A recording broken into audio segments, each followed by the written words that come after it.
Hello, everybody. Welcome to our new episode of our show, Tawheed, Spiritual Unity of the Three Principles. This is the first episode of the new year, 2021. We chose as a topic Rumi's quote and the other Muslim mystics.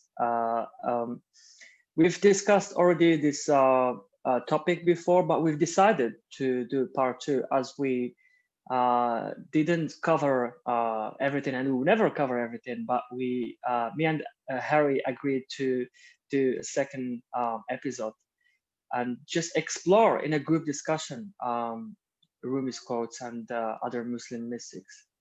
So, And also how yeah, it relates to the three principles as well, because there is only one truth and one God, and so that that makes it extra interesting because Rumi is and the others are very, very wise, not just kind of wise, very wise.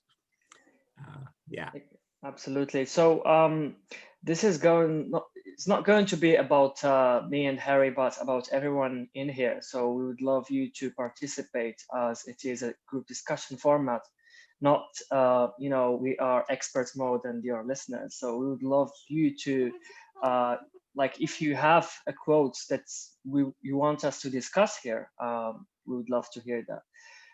I would start with the first quote that I've written here, and it's one of my favorites. And it says that only from the heart can you touch the sky. Only from the heart can you touch the sky. What would you say about this quote, Harry? Like when you hear it, what first comes to mind? Well, I'm sure you never heard of it. the indigenous people, when they talk about spirit and mind, they talk about the heart. You should follow your heart, not your thinking in your mind type of thing. And as I took the time off, naturally I was more idle. And I also saw that my thinking could interfere a little bit more when I wasn't getting certain stimuli and so on. And then it became obvious if I was thinking, I couldn't follow my heart. I couldn't feel the feelings. I couldn't see anything because I was caught up in my negative thinking or my mind. And that automatically jolted me out of that, because as soon as I saw that, I saw I can't operate this way. I am going to indeed be like the rest of the world, befuddled by my own negative thinking. So it's so much easier. It's kind of like feelings. If we don't live our life by our feelings, I'm sorry, you're just not going to have a very happy life. You aren't going to be mentally stable. You're not going to be able to make decisions easily. You're not going to let life flow through you in a natural way. And you're not going to be asking other people for forgiveness when there's a situation comes up where it didn't quite work out the right way. I had a situation, Omar, yesterday. My sister and I have a golden relationship, except when we talk about Donald Trump. Then it's like hell, excuse the expression, Allah forgive me, but like hell, that type of thing. And I woke up this morning and all of a sudden, when my heart came out, I said, I've got to phone her and tell her I don't want to do this anymore. We really like good feelings. And so that's when you follow your heart, you also ask for forgiveness. And you forgive yourself, and you go back to going back inside. I guess that's a little come on, somebody else say something. Not all at once, of course. I have some thoughts on that one. Okay. When the thing that came to me was reaching for the sky. You know, when we say reaching for the sky, meaning like we can do anything, or we can really, so excuse the puffing because I'm walking. And then if to do with the heart, what came to me was from our Islamic beliefs that if we put our trust in Allah, we can do anything because anything is possible for our creator. And so it's about when you want to reach for the sky, the place to start is in the heart with that connection with our creator. And when you do that, then all the thinking, all the limiting beliefs, all the things that get in the way of that fall away because you realize anything's possible. I guess that's what came to me. To me, you said the same as I did, except it sounded totally different. I've always find that interesting. Like I have exactly the same feeling that you expressed, but I used my words and you used your words, and that's beautiful. That's beautiful. So I'm going to agree with you since I think you said the same thing as me. Isn't that amazing? We're all on the same page, but sometimes we don't realize it. That's why I made that point. That exactly dead on. We're on the same page, but the word sounded different, so we somehow got, think it is different. Yeah. How about you, Joe? You had your hand up? I was kind of going to say similar to Kathryn, but as what I was going to say is kind of when we talk about the heart, we kind of talk about love, don't we? And that's a kind of connotation, and that's kind of our essence, really, kind of what it's kind of all thing. The whole universe is just pure love, and it's kind of like when we give into love and kind of let it guide us. And I kind of see the sky as being, like you say, the sky doesn't have a limit to it, does it? There's no ceiling to the sky. You can just keep going and going for infinity, and it's kind of like once you give into that pure love, it kind of takes away the barriers. And so then we can just soar, like you said, like the eagle. We can soar like the eagle, but we can keep soaring like a rocket, and we can keep going into the universe, and there's no limit, is there, to where we can go? And it's kind of once we take away our barriers, it's how much power have we actually got? We don't know, do we? So it's like the giving into the love, and just the love, the pure love, the gratefulness and the love. Then we take away our barriers, and then we can soar into the sky and just keep soaring. That's really powerful, because one of the things that isn't talked about enough with human abilities is the unlimited potential that we have. And what I see within that is I had dreams of maximum dreams of what I could achieve in my life. And it surprised me when the reality exceeded that, because my mind was only so when we follow Allah or the heart or the spirit, we soar, and the sky, as you say, is unlimited. And in the indigenous world, they call it father sky. And that's the it's unlimited potential of who we are. And sometimes I feel like in three principles, they're just talking about a limit to reach. But that's not what Sid was talking about. He was talking about the unlimited potential inside. And the funny thing is, the higher you reach, the more ordinary you feel. It's like the opposite. You'd think, oh, I'm soaring with the eagles. And actually, it's more like, I think I'll just have a sandwich right now, type of thing. How about you, Sharon? Say something. It'd be nice to share. That's a nice one for you to talk about. You have lots of heart. Thank you. I'm trying to think of something. You all, I love all the Rumi quotes, and I've heard a lot of them, but of course, none of them I remember. That seems to be with everyone's asking me all the time, what I'm seeing, and sometimes I go back to what Sid said, it's just a feeling. And I literally will try to go back and see what I heard that touched me. And it's just the feeling. And so I let go, trying to, you know, how much more enlightened can I get? What can I see? I try to just like settle down. Sometimes I have to really, I have to like step away and let it all sink in. I feel like I get exhausted sometimes. I hear so much and I'm like, okay, I'm full. That's it. I need a few days for it to sink in. And yeah, just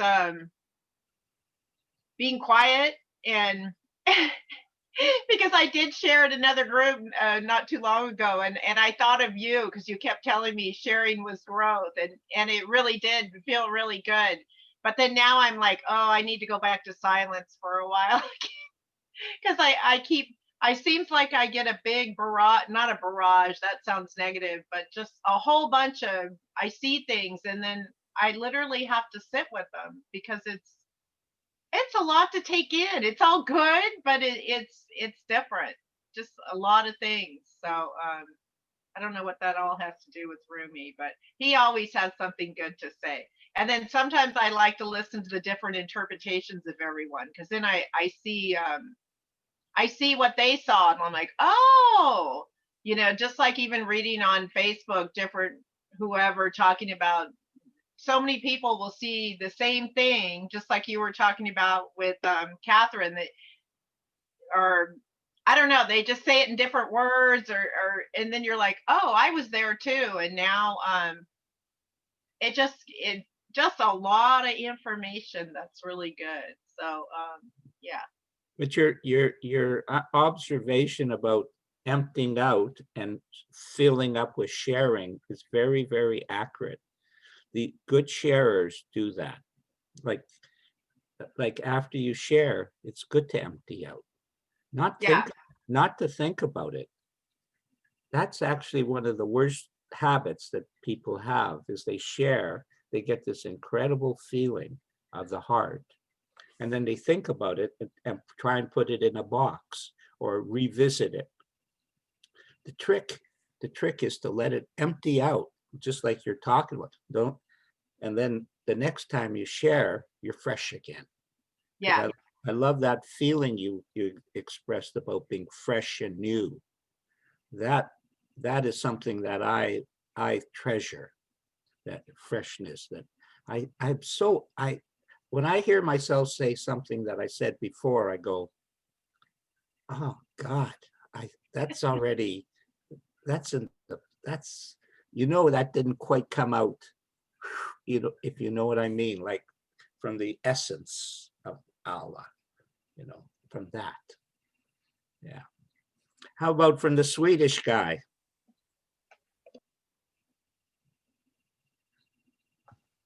It's beautiful to listen to. I love it. We're on the same slate.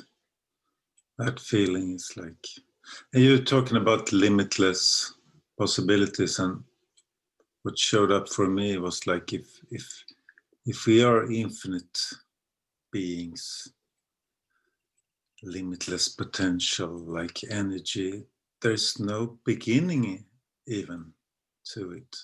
There's no end and no beginning at all. So it's all the same all the time. So we're building on each other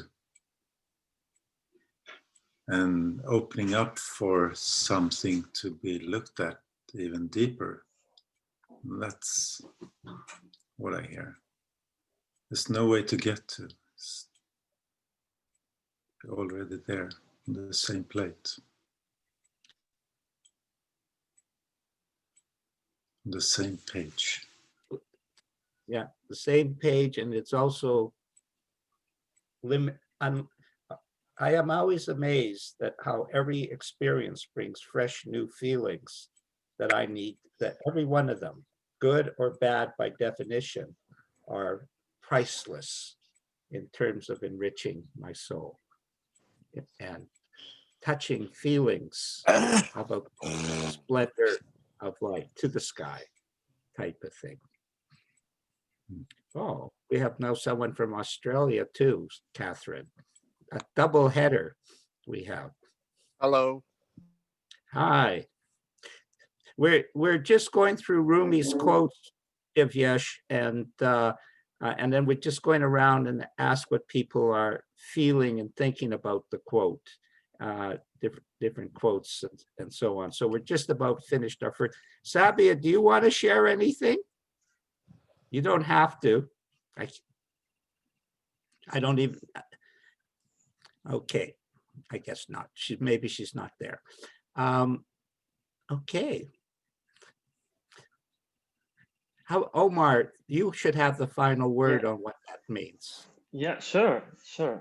Read the quote. Can you read the quote out for Divyesh? Sure. I hope I pronounced your name right. Thank you. The quote is, "Only from the heart can you touch the sky." And to me, it just brought this, idea of infinite, because for me the sky is like limitless, and we can't really touch the sky, so we can't really touch that which is which can only be felt with our heart, and so in order to touch that which we can't really touch, it's only the only way to touch it is with our heart. And it's the same as when we talk about the infinite intelligence, or the space within. We can't really touch it with our senses, but we can feel it, and it's only through our heart that we could do that. So this is what actually came to mind while reading this quote. It's interesting, Omar, when we talk about the heart, the unlimitedness of its expansion and feelings is implied. It's part of the metaphor of the heart.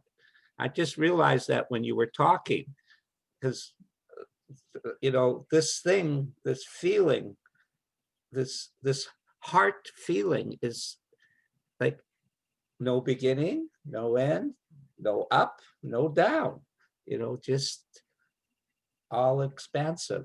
That's that. Thanks for sharing that. I actually didn't feel that before you said that.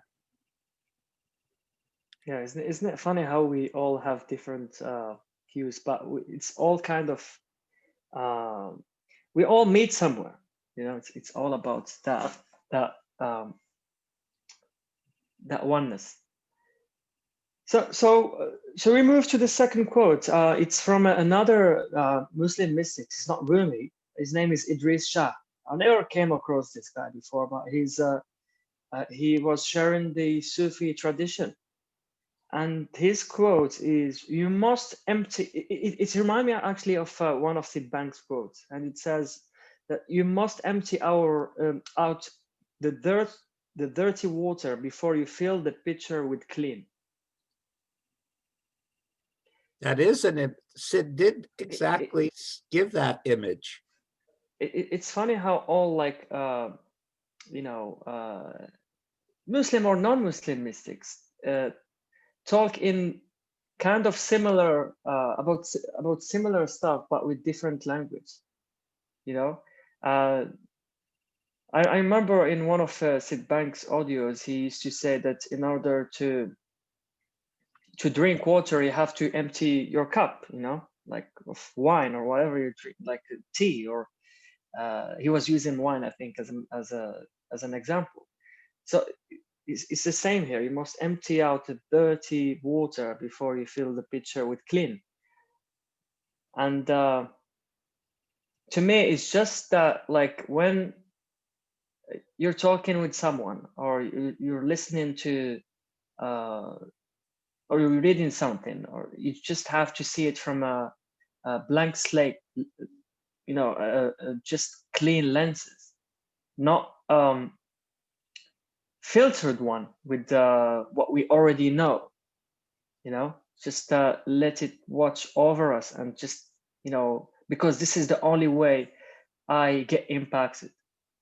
It's just when I don't have any ideas about that which I'm reading, like a book or something that I'm listening to or someone I'm speaking with. Because when I try to understand from them from what I already know, I come in between what they want to convey to me, and that's limited. It really limits me to listen, to really know what the person or the book is trying to convey.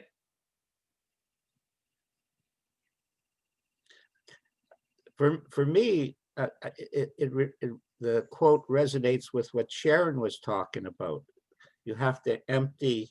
That's what the image Sid had was. You know, if all the water is polluted, you have to empty out some of the water, some of the stuff, to allow the clean water or wine. I think he used water though, to come in, and we see that with people who are discontent with where they are in their spiritual path, or discontent where they are in their material path.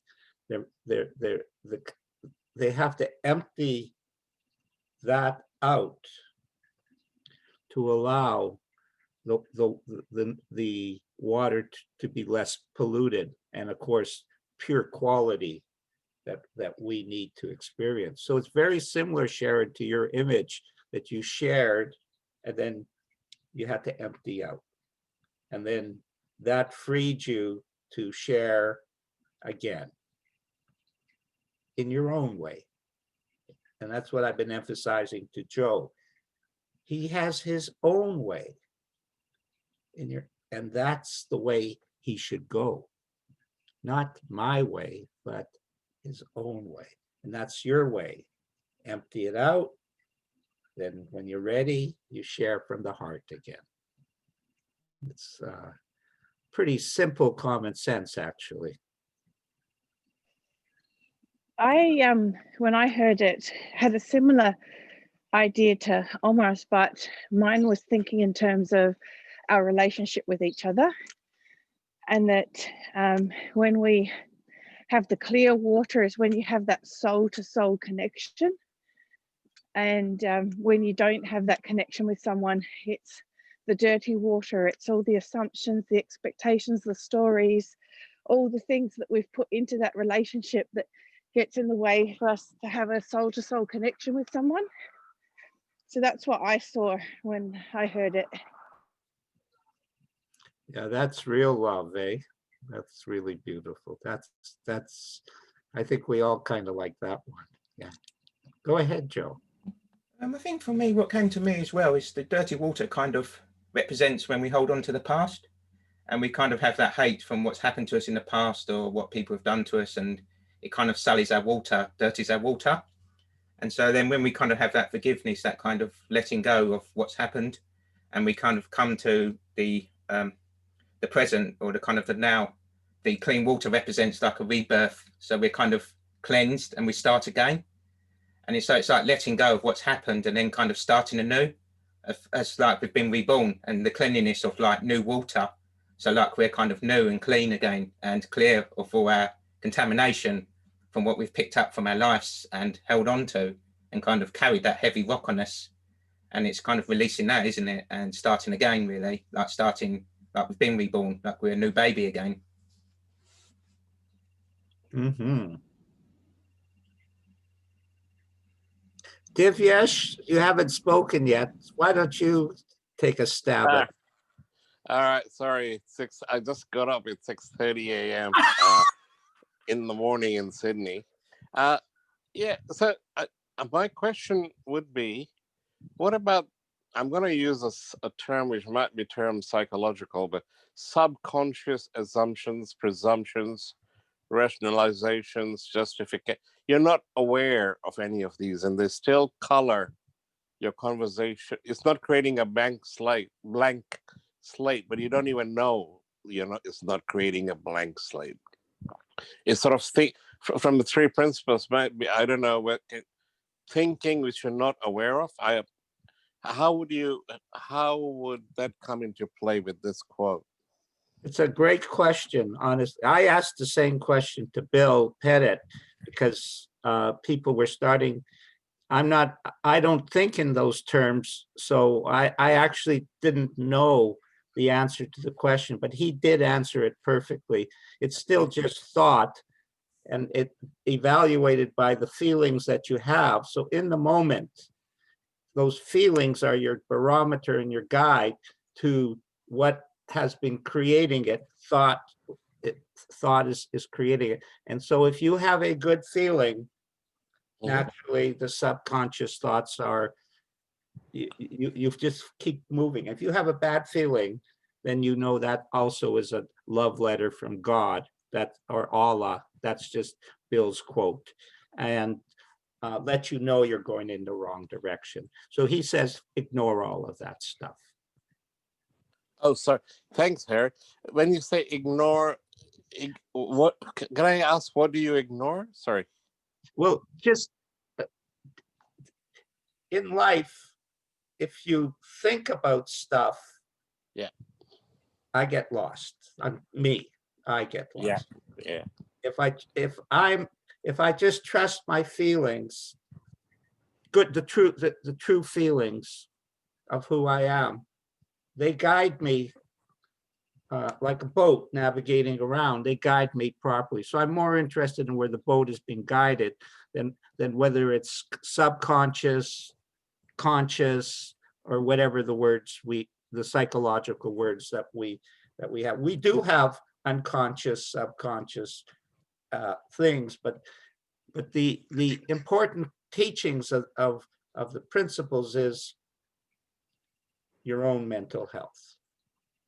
That's a psychological. I would say your spiritual health would be the more important one, but your own mental health, and thus your feelings guide you.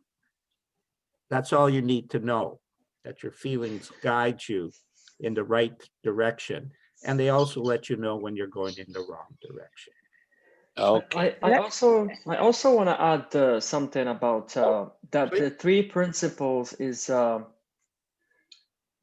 you hear me? Oh yeah, the three principles is like, it's not linked to what psychology talks about. You know what we read now in the books and what people teach in universities, and I've been studying psychology as well, and it's completely different from what I studied. It has its own logic. That's why people call it a new paradigm, because it came with its own logic, and it doesn't make sense if we try to understand this understanding with what we already know about how our mind works. It's completely different.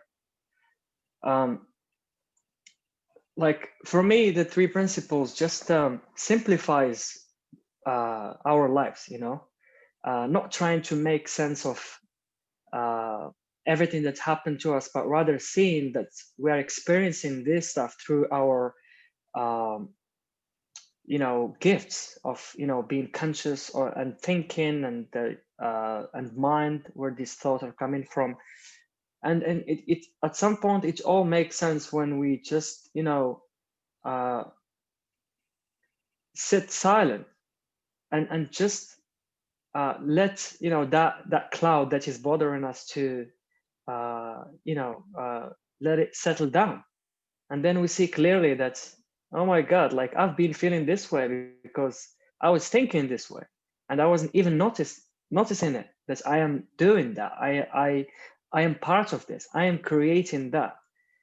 And about subconscious and conscious and subconscious, something came to mind. I think I've heard this in one of Michael Nair's videos, and he was talking about the iceberg. So like we only see the tip of the iceberg, but the other part is much bigger, but it's all like it's all water, it's the same stuff.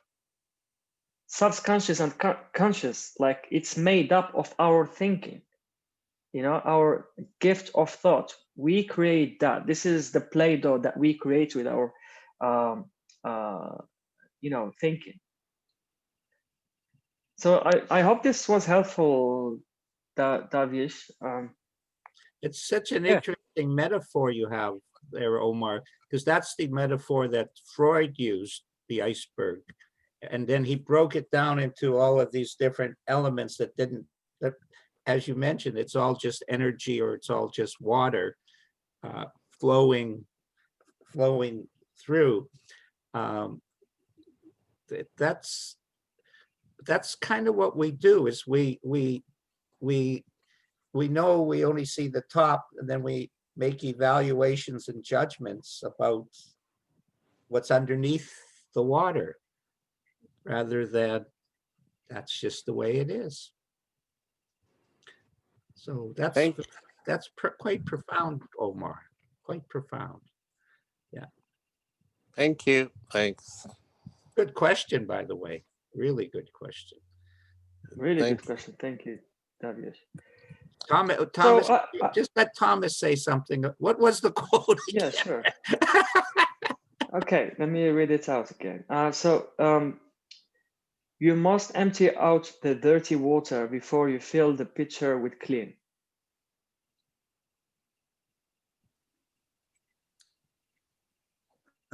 Just rereading The Enlightened Gardener. And this is like what stood out for me today. So it's synchronicity all the way. So like I don't know if I will like reword it in a good way, but it says something like, all you have to realize is that the past is only a ghostly memory kept alive from sort of bringing back the muddy water from the past. And the realization to, like, again and again, sort of notice that you are here right now. You don't actually, you can appreciate the blessings around you at every moment, sort of make the problems of yesterday vanish, sort of. And getting back to it's a reminder all the time, it seems like. But just that point to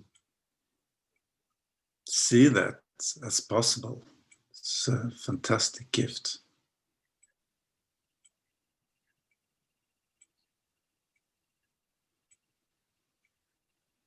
That's my 2 cents.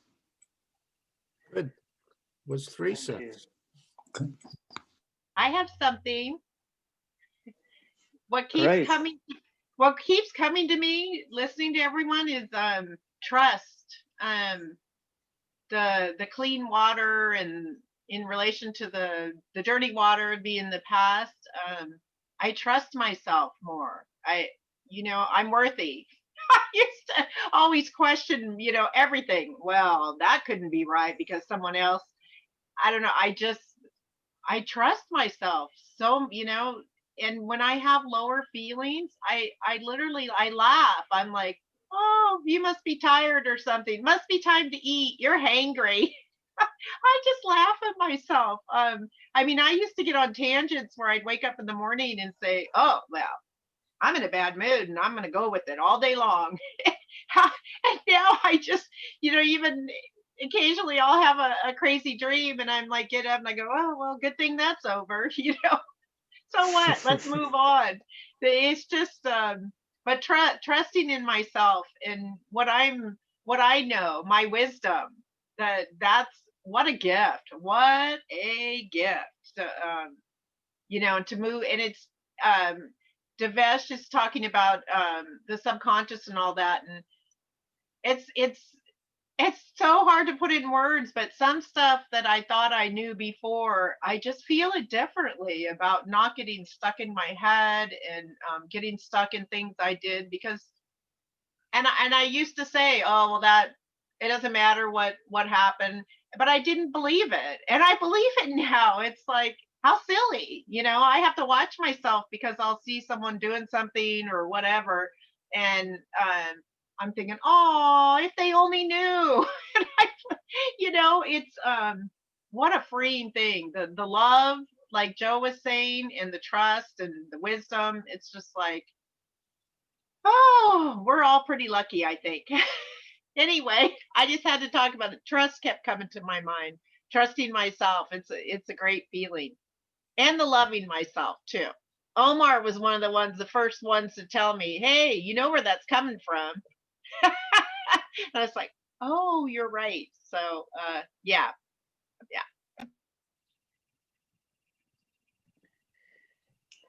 Yeah, I still do remember that moment when you I remember your reaction. You were like, really? So basically Sharon was thinking that her feeling of love was coming from her friend. Was it Promilla? Yeah, she was on the call in the 27 Zoom room. And I just, told Sharon that, that this feeling are coming from you. So you are the one that is, experiencing that, projecting it into Pramila. Yeah, I still remember that. I think Kathryn has something to add. I'm not sure. Do you, Kathryn?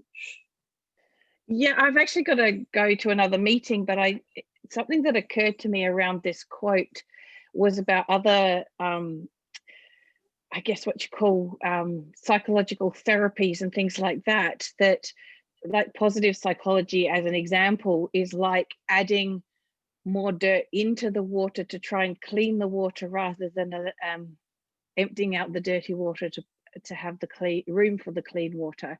So it's like we're trying to push out what essentially is being defined as negative thinking with some positive thinking, but it's really just adding more dirt to the water. And that just occurred to me. Yeah, that's true. There was a metaphor that George Pransky used that he had some good metaphors, and the one is you have a boat and it's got leaky water coming through it, so you punch more holes in the boat to let the water out, but in reality, of course, the boat goes down. Yeah, that's very similar to what you were expressing, and and don't we all do that when we're in a low mood?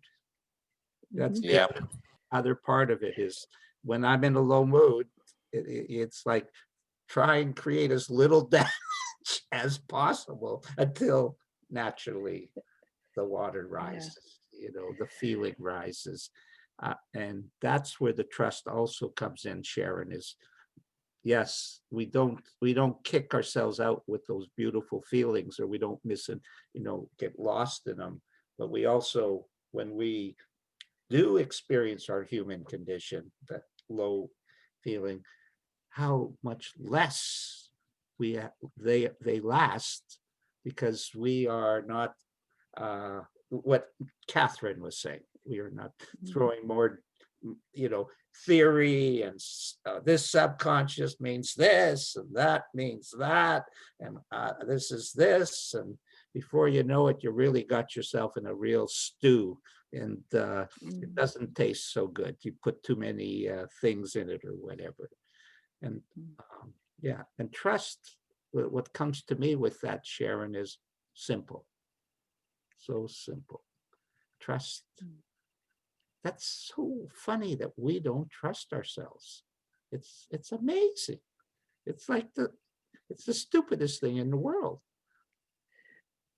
But we've been trained that way from childhood, because as children, we trusted ourselves and adults contradicted us and it confused us. And so it's just an unwinding the damage of that adult interference when we were children. Yeah, it's whatever it is, it's perfect. It's the perfect design. You would not know Allah if you hadn't had that other stuff as well. You wouldn't. That's right. You wouldn't even reach for Allah if it was like, but you said, oh, there's got to be something more than this, what the world is saying. There's got to be something more. My heart feels I have more than what they're saying I am. I'm a woman. Does that mean I can't do da da da da, you know, et cetera, et cetera. You know, this feeling inside of me, I always knew there was more, but where it was a bit of a mystery. But I knew there was more. All of us know that. We all were born with that unlimited feeling about ourselves. And then we either give up or we prosper. Yeah, that reminds me of a quote that we shared in our last show with Dr. Bell, and it says, "The wound is the place where the light enters you." Say it again. Sorry, Omar, my hearing is not that great. I'm sorry. The wound is the place where the light enters you. Yeah, that's very powerful. It opens the window a crack to let, you know, to kind of bring you back to yourself, to who you truly are, to who we truly are. It's a reminder.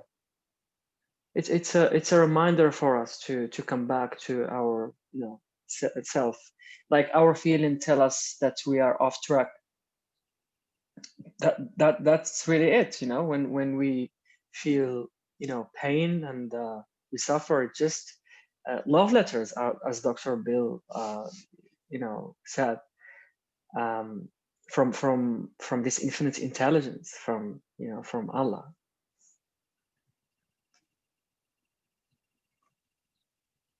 I was just going to say, well, I've kind of started seeing the feelings as now. It's almost like it's calling me in. It's like saying, Joe, come back home, come back, come.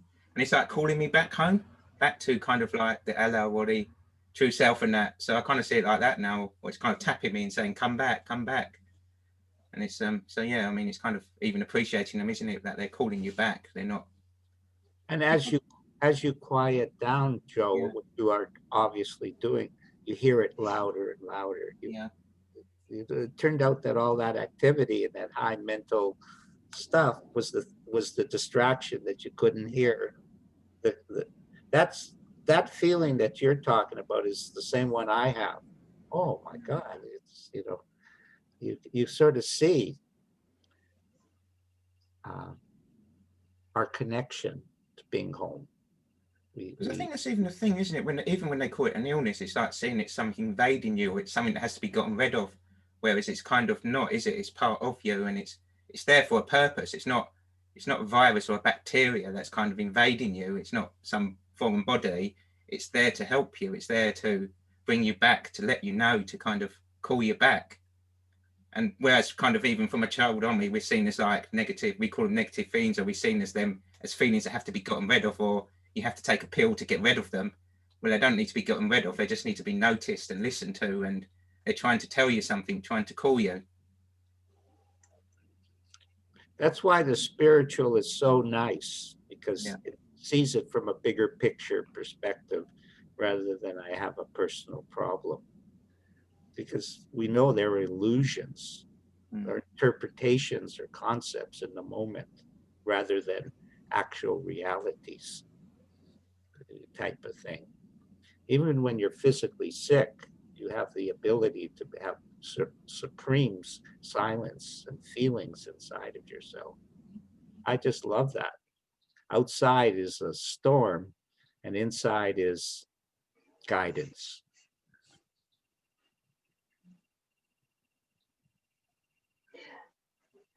Yeah, what you just shared actually remind me of a quote that I completely forgot to, you know, prepare for this for this episode, and just Excuse me, look at it. Omar is quite philosophical. I never knew, when I stalked him, I never knew he had so many quotes in him. You know, he's really well read, very well educated. Yeah, go ahead. I'm sorry for cutting you off. Yeah, one of those quotes is, "I searched for God and found only myself. I searched for myself and found only God." You know, we all, you know, get lost and try to find what we think about God. Yeah. but it is only through knowing ourselves who we truly are that we actually touch that which doesn't have limit, the infinite intelligence. You know, the first quote that we were talking about. It's only through the heart that we could touch the sky. I mean, like I keep saying that this is the human experience. Like we forget and then remember and then forget, and then you know, we sleep and then wake up. And the three principle is kind of, you know, making it quicker for us to wake up to the fact that we are making this up. So it saved me from going through, you know, a lot of mental suffering. It really saved me. Yeah, especially this last 2 years, like it really saved me. I've went through lots of ups and downs, and it really saved me from not ruining myself, not keep, you know, slapping my face and, you know, trying to find a coping mechanism to stop slapping my face. Just realizing, oh, I'm doing it. Okay, so I stopped doing it, and then I do it again. Then I stop doing it. The other thing it's allowed you, which I have noticed with you, Omar, is when you do the same process in the list, when you're listening to new wisdom, that openness works with that as well. I've noticed how open you are for new ideas, new, fresh, like up there, you know, like it allows us to soar without interference. There's only one thing that stops us from soaring, and we know that's the intellect. That's the only thing. And I've noticed how you take energy and use it in a wise way, and it's brought growth to you. my intellect was like, really? That's right. Yeah. Not just yours, all of ours. Yeah, really.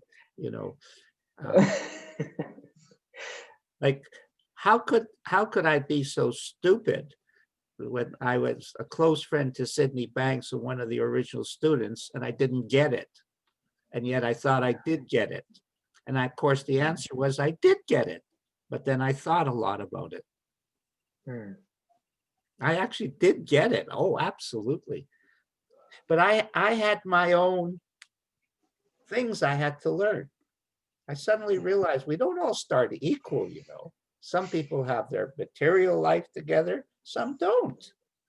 So, some people are very intelligent and others are, it doesn't matter because you're all of us are going to be there.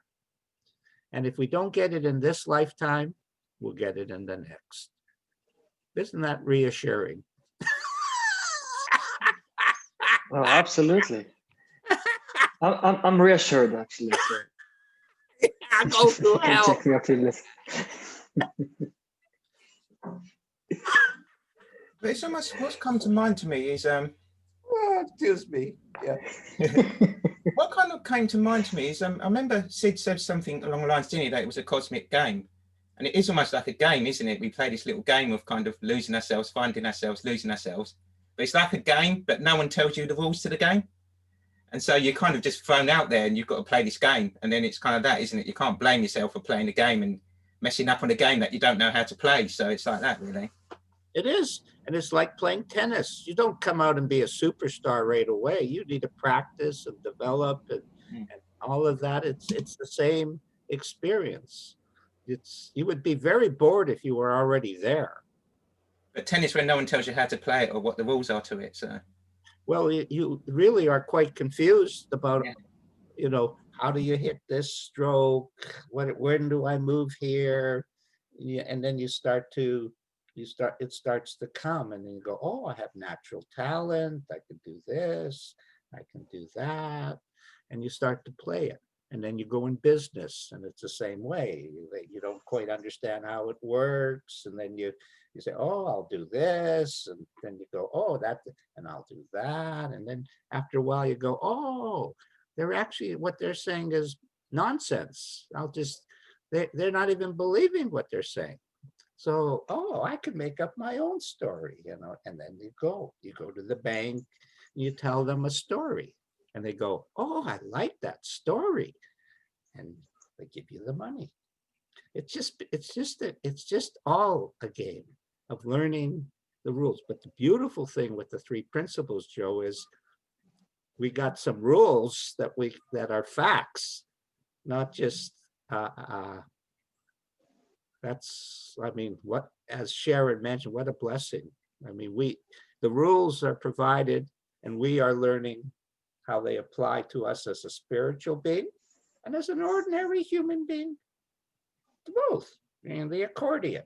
Yeah, I'm just an ordinary guy. Ooh, I'm a spiritual guy. Ooh, I'm just an ordinary. Ooh, you know, which one am I? Oh, I'm all guys. I'm everybody. Oh, that's interesting. How does that work?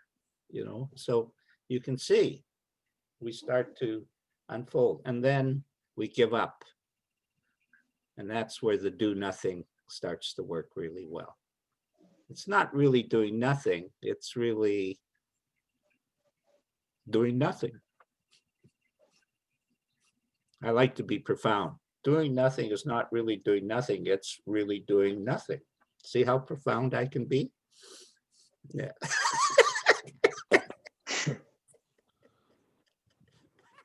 Oh, excuse me. I have the giggles today. So, Omar, do we have time for one more, or should we call it a day here?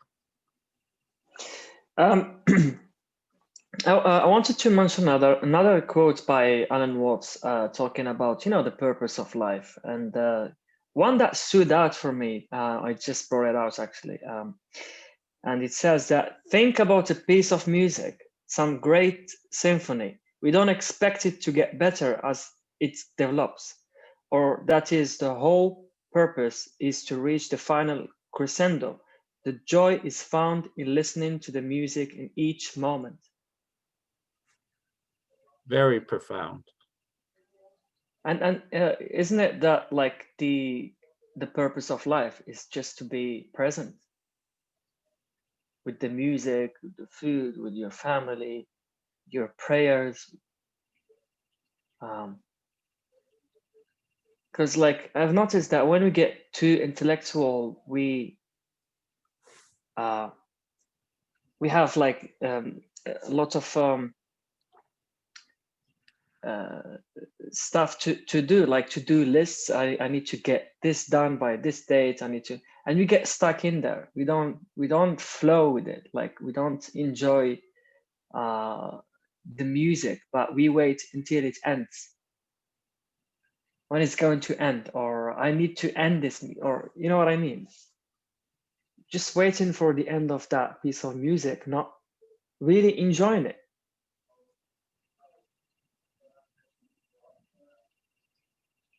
Yeah. I mean, can I speak? Oh, absolutely. Sure. In fact, we appreciate. Thanks. I think my whole life, even up till now, I mean, it's just that relative to you guys, I guess I'm recent here, but it's still, I'm here. It's just how I used this intellect as a defense mechanism, like really strong intellect. Like everything in the past is measured by how clever you are, how many degrees, and I managed to do all that it got me here anyway, with all that thinking. And now seeing the fallacy of a lot of it. But the thing is, I even today, like I can make million course lists and this and to do, as you were saying, Omar, and I sort of find satisfaction momentarily. Oh, look, okay, I put it all down on paper, and then when I look at it, let's say 10 minutes later, it's just like an overwhelming, like, oh God, how many things have I added to my thing. How many courses have I purchased? Have I done this? Have I done that? And it just, and I leave so the wisdom one day came to, if you made all this list, just do the first thing and drop the rest. I mean that's a practical application, but I do wait for the crescendo without realizing it. How many times I wait for the end, for this. When this is done, I'll do this. What if this happens? And if this happens, I'll have 10 strategies, and it gets so tiring.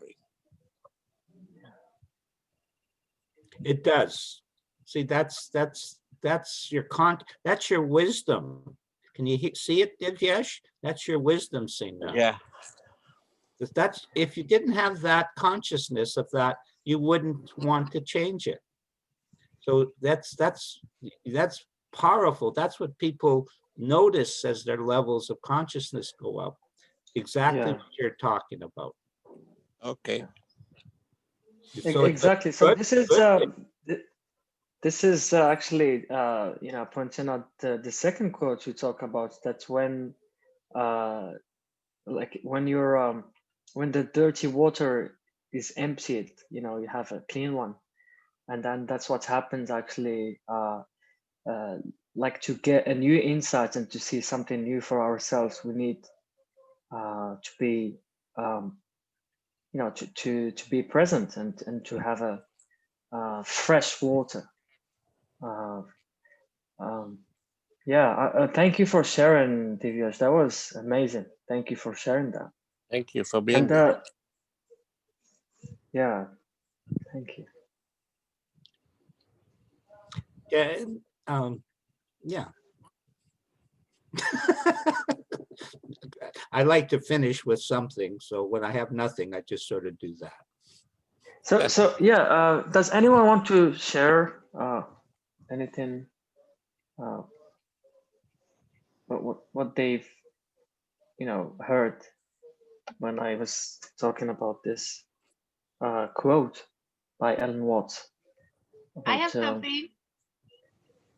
Oh, go on, Sharon.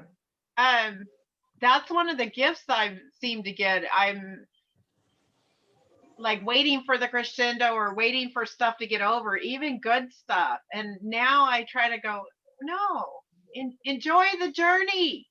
And I've heard that for years, but I didn't get it. So just with everything, I'm not saying I've reached that pinnacle all the time, but that's really that brings a great joy, just to, no matter what it is. And I'll try to start getting lists in my head, and now I'm kind of like, really, you can think about this later. There's just, do what you're doing now. And it's the mindfulness, it's more natural now. The 3 Ps have brought me this piece of just being happy with what's happening right now and not worrying about the rest, because I have plenty of time if I want to worry about it. But when that time comes, then the same thing. I don't need to worry. Everything will happen the way it's supposed to. So it's a great feeling. Joy, peace, all of it. It's nice. So that's what I got out of that. That really reminded me how I'm learning to be one with the journey and enjoy what I'm doing, no matter what it is. So thank you. Thank you. Thank you, Sharon. I think what it kind of reminded me is when I did a classical music course, and because I studied it a little bit, it helped me to appreciate it more.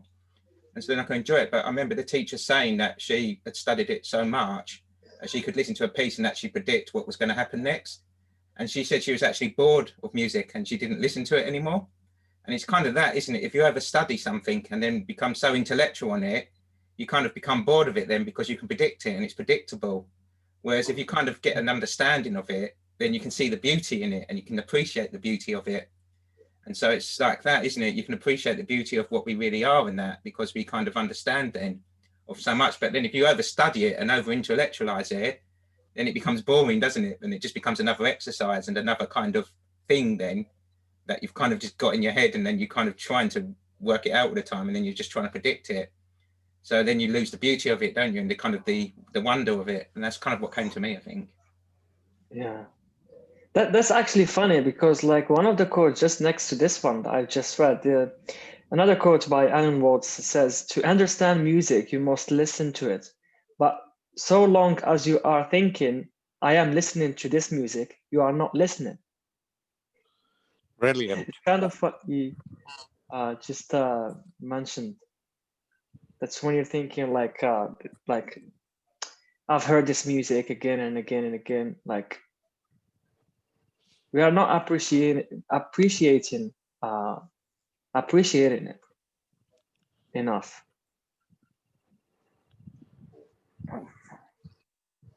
It's the same like for me. It's the same. This quote reminds me like when I do something like something that you have to do every day, and when this is what we call boredom. Like I feel bored, or with the routine, for example.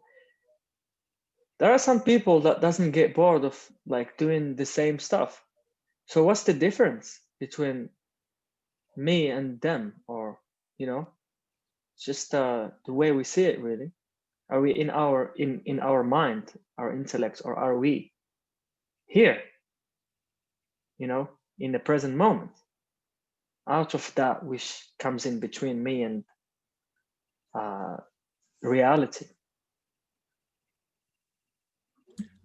And the way Sid would define boredom is a busy mind, which is an irony, because boredom sounds like the opposite of a busy mind, but that's the cause of it. And so that answers the question of why a farmer could do the same thing every day, because he's doing it without a busy mind, versus somebody else who gets bored with it because it's still just pulling out the corn from the corn cob, etc. I guess if you love something like a farmer does, when they really do love it, you've got it all. Yeah. I think it's as well kind of, because I've recently read Dear Liza for the first time, is that gratefulness, isn't it? Because I mean, that's an amazing book on gratefulness, and it's being grateful for the kind of the small things, isn't it? So the kind of grateful for having a job, or grateful for what he's doing, or grateful for what he's providing. So I think that comes into it as well. Always, Joe. Not even sometimes, always, 100% of the Yeah, time. yeah. You have gratefulness, you've got it all. Gratefulness is not a mind intellectual concept, it's a feeling from the heart. To go back to our original quote. I don't feel grateful because I should. I just, like Sharon was talking, so lucky, so amazing.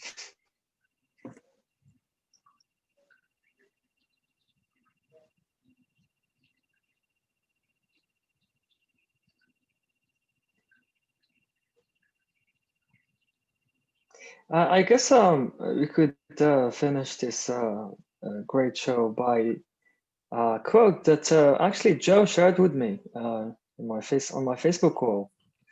A quote that I've never read before. So thank you, Joe, for sharing this with me. And the quote says, "Thinking gives off smoke to prove the existence of fire. A mystic sits inside the burning. There are wonderful shapes in rising smoke that imagination loves to watch. But it's a mistake to leave the fire for that filmy sight. Stay here at the flame's core."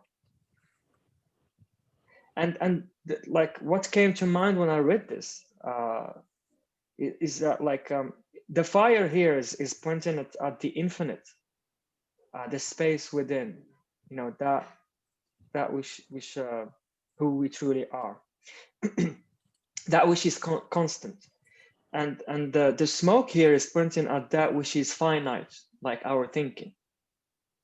So the point here is to not stick with what is passing by, like the smoke, and what varies, but with what is permanent, that burning fire inside each and every one of us, that space within. And Yeah, the fire here like is giving rise to the flame and the smoke. Mm.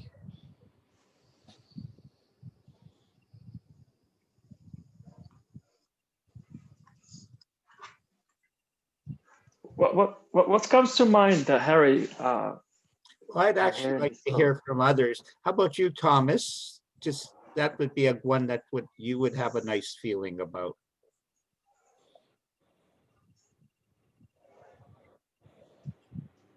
Yeah, just have a nice feeling about it.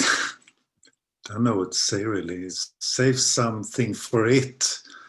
Like it's a becoming. There's always more to see. Always more to see. And I always Boredom is like an application. It's not needed for it. It's like something you make up. So just stay in tune, I suppose. Appreciate what you have. What you are. What you are becoming. Yeah. Can't stop it.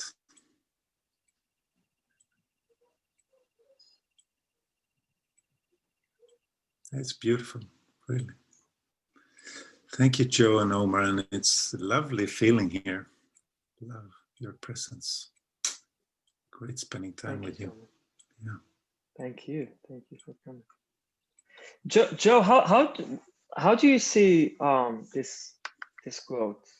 Like, Yeah. what comes to mind when it? Yeah. I mean, there was what you were saying as well. I mean, kind of that, yeah, what you're saying about being in the center, but also the smoke kind of clouds, doesn't it? When there's lots of smoke, it clouds what you see. And but also it's kind of almost smoke it's something you can just brush away. So it's not really the reality, is it? It's kind of almost an illusion. And we kind of get caught in that of the pretty shapes. And then we watch and we think they're the thing that we need to follow. But we also think we have to have the kind of what we see to prove that the fire exists. And so we think we have to see it to prove it exists. And so then we say, if we can't see the smoke, then the fire doesn't exist. And it's like, if we can't see the spiritual, we can't see the fullness, the before, then it doesn't exist. And so kind of that comes to mind to me as well. Yeah, that makes sense to me as well. What about you, Harry? Do you see anything? Like I shared the quote on the chat box if you want to read it. Well, I think we should wind it up, to be honest. But to me, the fire is the source. They always have to go to the essence of the source to uncover whatever is the next part of our journey. And the source, we have a tendency to look at outside the source, but we know when we feel the source inside of ourselves, everything is in balance. Everything is perfect. And we connect to the global community that we're part of. We connect to the universal energy. And there's a tendency within that feeling to think outside of ourselves. But Sid always said, you got to bring yourself along as well. You're part of that source. And that's been a long struggle to understand that he was right. Long struggle. But he was right. And he always said, you got to take the cotton batton out of your ears. And then he gave me some personal other metaphors for me personally.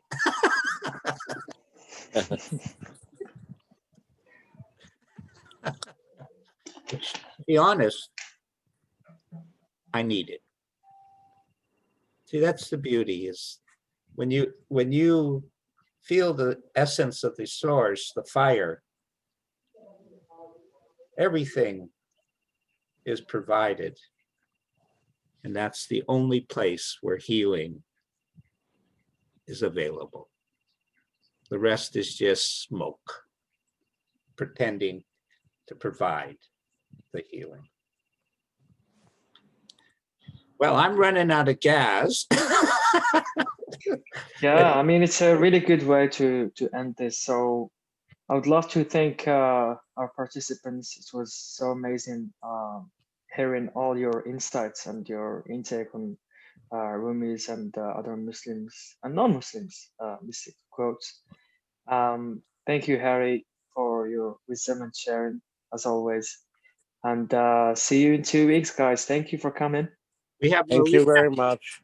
Marina Thanks, Galan. Harry and Omar. Thanks. Oh, yeah. Yeah, thank you. Yeah. Yeah, and thanks for sharing, Divyesh. That was nice. Thank And you for being here. I'll try to come. It's